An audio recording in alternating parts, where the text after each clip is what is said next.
opportunity to become involved in what their struggle and our struggle was about, and felt I'd make as big a difference as I could.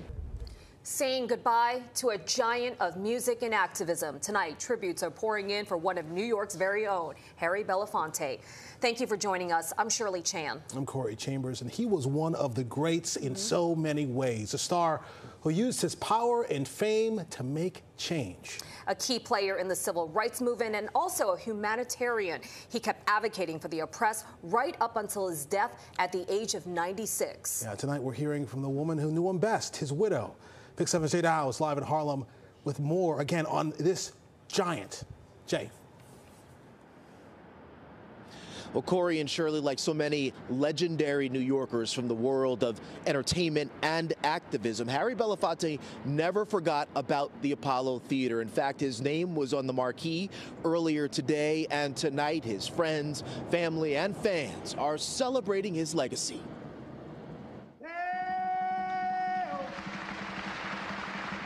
Harry Belafonte introduced himself to America and the world during the Jim Crow era of the 1950s. A young, black, and talented performer who tapped into his Caribbean roots and captivated his fans. His breakout album, the first to sell 1 million copies. I want you to know that we're all very proud of you, CT. Belafonte would go on to achieve landmark success on the stage and on screen. But in the wake of his passing Tuesday at the age of 96, a small but growing memorial in front of his Manhattan Upper West Side building where he lived drew recollections of his unwavering support for Dr. Martin Luther King Jr.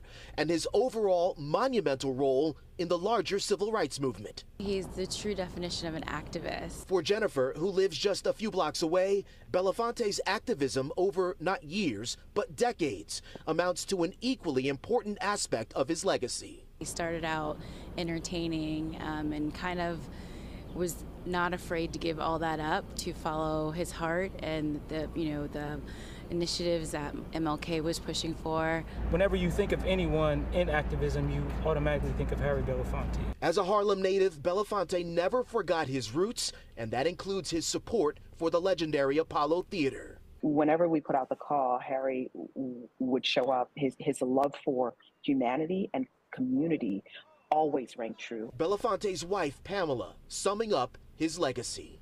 He was a wonderful, wonderful man and had a beautiful journey and did a lot of good for a lot of people. And he's in a very peaceful place.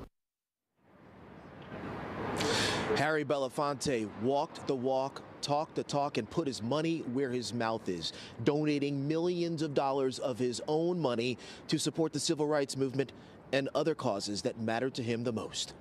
We're live in Harlem tonight. Jay Dow, Pix 11 News.